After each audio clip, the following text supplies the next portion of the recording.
everyone, this is Jeff Glass with Alpha Media Group. I'm here with Matthew Moses. We're virtually connected here, and I'm in Dallas, Texas area, and Matthew is in Kalamazoo, Michigan. How's it going out there, Matthew, today? It's going great, Jeff. It's a little chilly out here. I'm hanging outside right now, just getting some fresh air. But I can't complain about anything.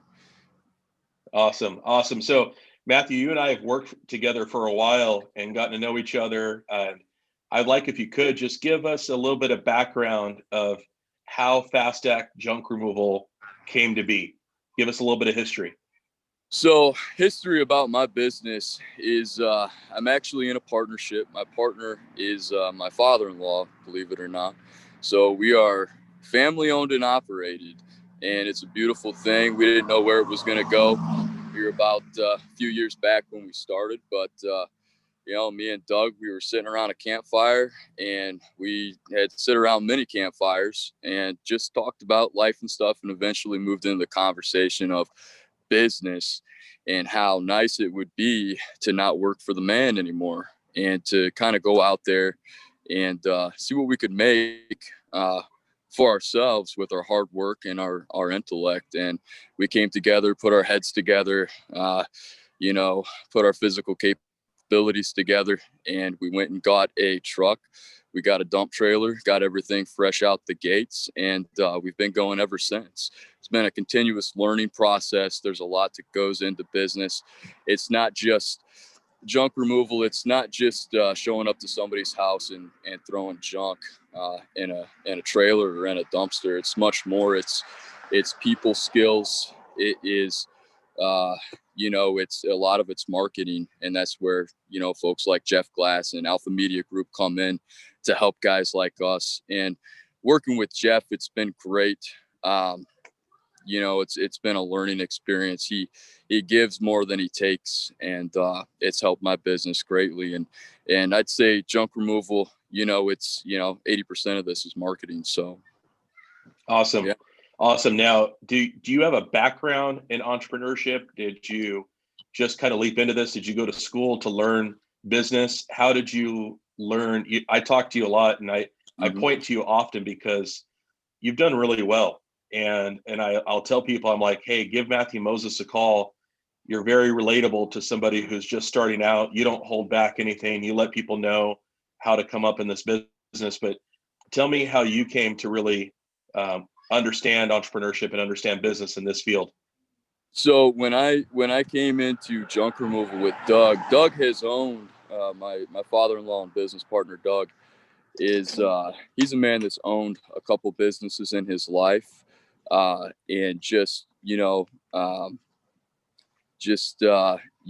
we wanted to do something a little bigger. So we were talking about candy machines, painting businesses, stuff like that. We wanted something a little more relatable and hands-on to what our experiences were. So, our past work histories and stuff like that. So we just came into junk removal, and, the education that I carry with me doesn't have anything to do with, business or anything like that. I've got lots of college credits. I was actually in, my wife is an F&P. She's a nurse practitioner, and she's done schooling, since I've met her. I met her when she was in college, and she was a nurse, an ER nurse for a while. And I had actually gone back to school to become a nurse myself. So I went back to school, anatomy, chemistry, all those prereqs and stuff like that. Passed all those. I was about to go further into that. In that time, that's when Doug and I started talking about starting a business, and we started hauling junk. And I have not gone back to school since. It's been all of my learning has been funneled towards business and entrepreneurship. And that's where I put my focus, and that's where my focus stays. So whether it's, how do you get a call for junk removal? How do you talk to people? How do you sell? How do you give people good service and at a good, fair, honest rate, while staying successful? And that's kind of what we're all about. It's just that continuous learning. How do we better ourselves? How do we better our business? How do we serve people well? And I think that has to do with a lot of our success. It's just knowing that coming into this, it's a constant learning process. The landscape is always changing. So yeah, and it's very competitive business, keeps you on your toes. You have to be on the next level. You have to be on the next level before the other guys get there to stay successful. And that's what we do. We're constantly grinding, and we're out there to be the best. And, so that's why we hustle. Hey, Matthew, I'm not real shy about my views. I know you're a patriot like I am. We love our country, and we get afforded a lot of freedoms here. And I was talking to a fellow patriot, Alex McIntyre, Straight Holland, and you and he have very similar dynamics. He's got 4 kiddos at home. That might sound familiar to you. I got 3. One of mine is older, but I got 2 little ones. How does that dynamic work? How does that time management, that work-life balance work? Because this is some of the stuff that there's a lot of stuff that goes on outside of or off the truck, right? Like you talk about marketing, there's a lot that goes into getting that job, landing that customer. But take me back a step further. How do you balance time, home, life management with your business? Of course. So once you step into that entrepreneurial realm, the 9 to 5 goes away. You don't have that. You're not getting in your car, driving to work, doing your duty and coming home. Your work comes with you everywhere you go. It comes with you on vacation. It goes to bed with you at night. So the balance in that is to really, sometimes, especially when you have kids and family, you really got to force yourself to put it on hold, because you can work from sun up to sundown and there's still more work to do. So the balance is really just being able to have that. And especially if you're driven, you're going to have your kids come and say, "Hey, Dad, pick me up." And you're in the middle you're in the middle of a phone call or something like that. And really, you got to be strong enough sometimes to put work down. You just have to say no sometimes. And that's where the balance comes in. It's just you being able to say no. This is my family time. And you put work down, and you got to give your family attention. This is nonstop. Uh, Being an entrepreneur, and I'm sure this is the same for painting businesses, tree services, landscape companies. If you're the owner of a company, there's unlimited work. You can work. The success depends on it, but you do got to balance it. And I think everybody's going to balance it differently. Me, I got to put my foot down and turn my phone off sometimes is what I got to do. It takes discipline, right? It does. When you have, if I throw you into the same bus as me, like kind of that type A driver personality, it's like I have to discipline and get my mind out of there sometimes. But I remember with one of my little ones, he was hitting a ball for the very first time, and I had a large bid coming. And this is back when I was in the maintenance industry, and it was a huge property. It was a huge project. And I said, you know what? I'm sorry. I got my little guy hitting his first baseball. I just can't talk right now. That was tough. It was not easy to do that. And Yep. the crazy thing is I ended up closing the job anyway, and they ended up becoming a long-term client. So I think sometimes, whatever you want to call it, things work out, things come together. But I think when we have boundaries and disciplines in our business, that I think we get rewarded for that, but we have to put our family first. Alex and I were talking about, it's like, man, we almost got to get these wives on a call. And what's it like for the wives and for the day in the life of supporting a junkpreneur? So Hey, give me a little bit of insight on that if you I've could. I've told my wife, I've said, "Hey, babe, come sit down, listen to me on this call. That way you can learn how to talk to people, learn how we price this, how we sell over the phone, how we explain how, we're not going to let you down. We're the best service provider you're going to call today, and teach her those methods of talking to people." And, nope, she don't want anything to do with it. So, you almost want to pass the calls on sometimes, but, she's busy herself, and that would Sure. be nice. "Hey, babe, the phone's ringing. Answer that phone." That's my job. Awesome. So you have a dynamic of your team. Give me just kind of a snapshot. I know every day is different, especially in junk removal, but give hmm me kind of you put your boots on, you hit the ground. Give me a typical day in the life of Fast Act Junk Removal, if you could. Day in the life is, so the first thing we're going to do is we're going to get our schedule together. We're going to take a look. I've got two different crews that run full time. They're either getting full time or they're going into 20 hours overtime. And that's every single week. So I've got myself, my partner Doug. We're both on the trucks, right, with the guys. And then I've got 4 full-time employees, and they're all great. I've got Mike and Mike. We call that the Mike and Mike show. People love it. And then I've got Austin and Jake. They're my young bloods. They're 21 and 20. And these guys are great teams. They work good together, and it just reflects in our service. So they love their job, and when they go to a client's house, they're happy. They love being out in the field, driving these trucks around. Just, it's a very people-y kind of job. You're constantly meeting different characters in this business, and you're constantly uh, uh, just creating relationships with people over and over again throughout the day. So we look at the schedule, say, hey, do you guys want to run Indiana? Do you guys want to run Michigan? Because we're right there on a state line. They each pick a location. They work together. Hey, if they're on a big hoarding clean out and it's taking a little longer, they're getting gassed out, they'll call each other. Hey, bring in the cavalry. We need some help out here. And, we'll make arrangements in the schedule. A lot of our clients are, very understanding that this kind of service can be pretty unpredictable. So you might set something up on the schedule where it's a junk removal job.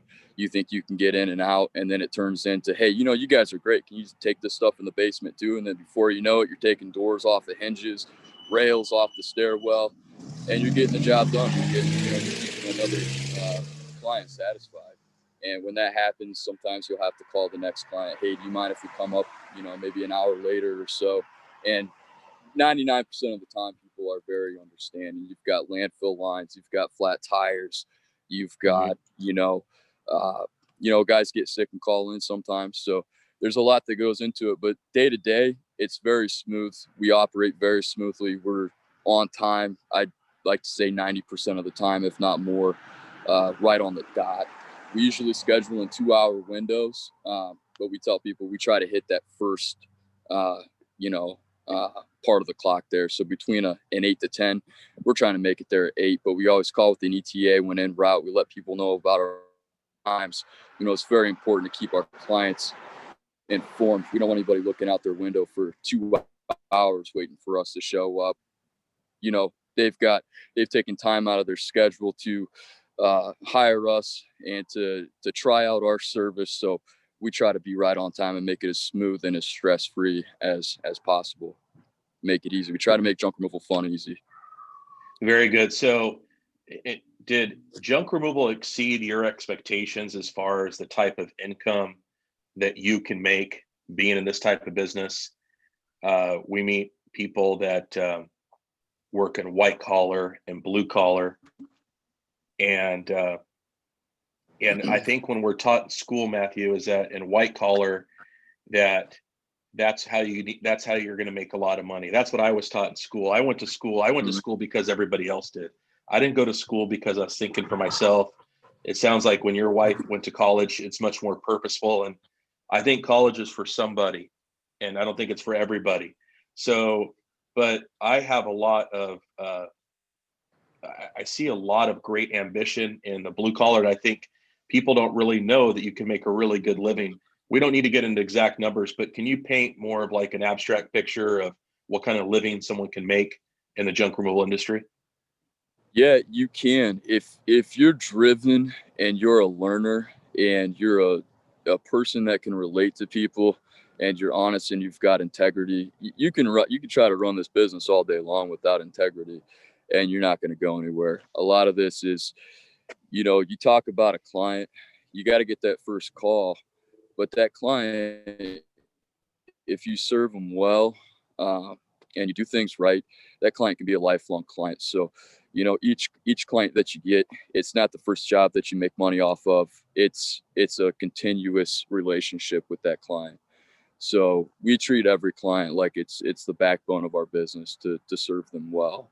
And it really shows. We've got, I just probably about, I don't know, maybe 30% of our sales are repeat clients at this point, and that number just continues to grow each and every year.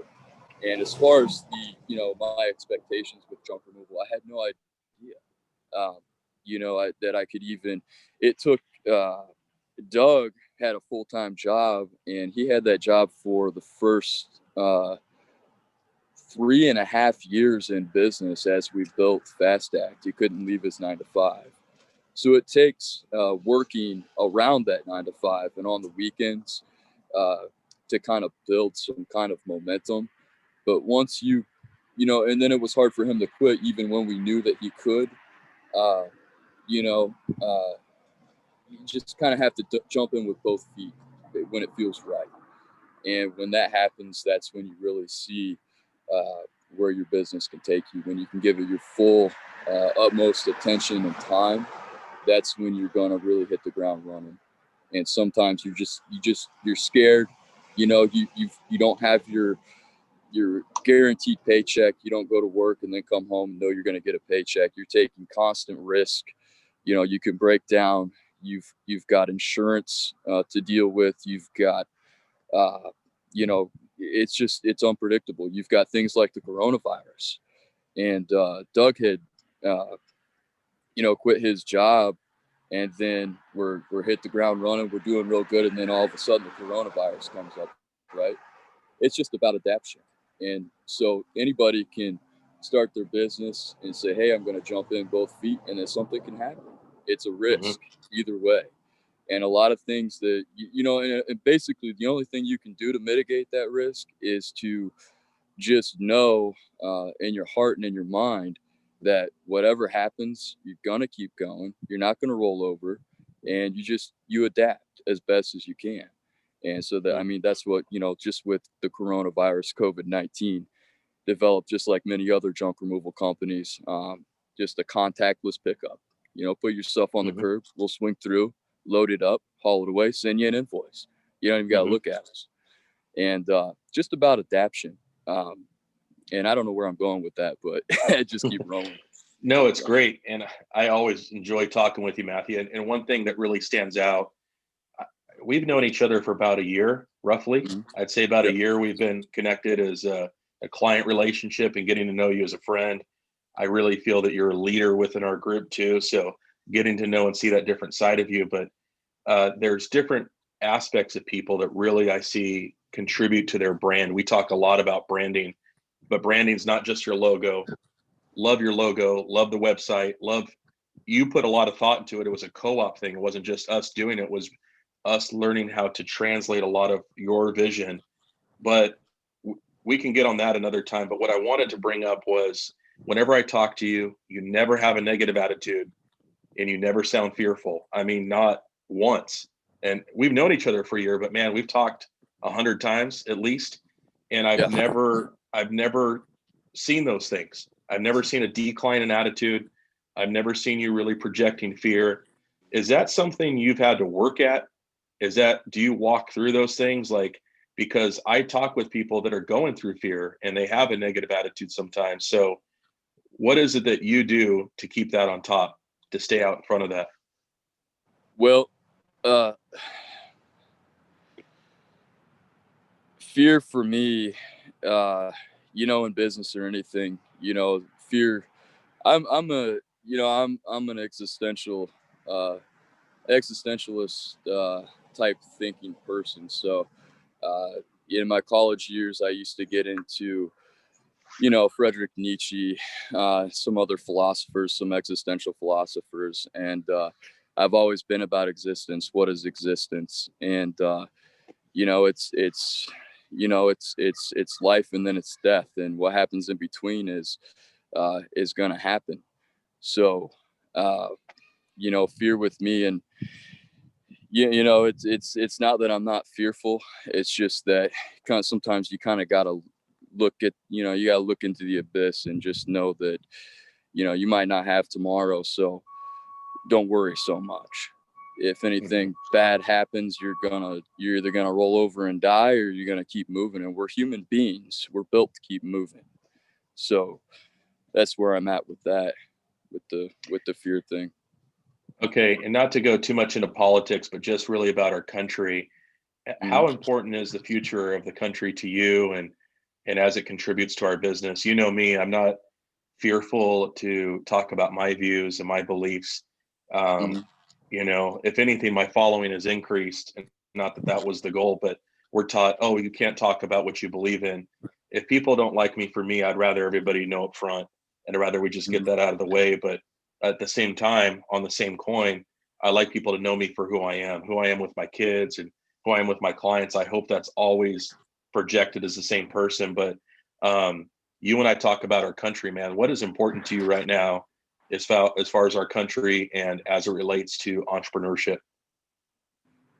Well, the country to me right now is, America. I love America. America's afforded me the possibility to do what I'm doing now. Uh, the possibilities are endless here in this country, and I think and our freedoms, they need to be protected at all costs. And when our founding fathers talked about uh, defending our country from enemies, foreign and domestic, I think that we live in a time that we really have to keep our eye on that domestic part of things. I think a lot of is at stake nowadays with censorship, social media, uh, all these different social platforms. Google itself, YouTube. You Mm-hmm. see, people like Joe Rogan had to move to another platform because of the censorship. If Joe Rogan can't get up and have a conversation with a doctor about something, then there's a problem. I think Right. Americans are smart people, and I don't think that any kind of dialect between two people uh, that anybody can look at needs to be censored. I think that Americans can make their own decisions based on what they're hearing two people talk about. And I don't think that decision needs to be up to anybody like Facebook or anything like that. When that starts happening, I think that that's a dangerous time. It's a dangerous thing. And I don't think America was built for that. I think America was built with the Americans in mind being able to discern truth from fiction, and I think that they are strong people and uh, smart people and can come to their own conclusions about things without some kind of censorship. And I think censorship's a big uh, scary thing for this country right now because you never know where it's a slippery slope. You never know when it's going to end. Right. And Right. but America, I love America, America all the way. It's afforded me uh, the opportunities in life that I never thought were possible um, growing up, and even in the not too distant past. And entrepreneurship opened my eyes to a lot of that, a lot of those great things about America. Awesome. You're in junk removal. I'm in marketing, Hmm. but I think in a way we're in the same business. We're in the business of problem solving. You have employees. I have employees. I feel that that's one thing that we really can't delegate fully.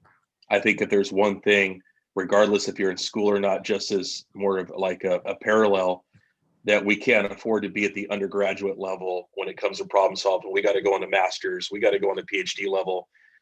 You never stop growing, and you can never fully delegate that out to someone else. What are some problems that entrepreneurs like you are solving in America? Like what is you running a blue collar business? What problems do you solve for our country out there? Not just for customers, we can get into that, but on a Yeah. bigger level, what do you solve? What do you offer? So what we're doing is, some of the things we're solving for the country is we're providing uh, people jobs. If Fast Act didn't exist, there'd be four people that either A, wouldn't have a job, or they'd be working somewhere else, pushing somebody else out of a job. So being an entrepreneur, a business owner, it's creating jobs. The more we grow, the more jobs we're going to offer. And that's important. Jobs are important. And, it's not just finding some guy and paying them $10 an hour.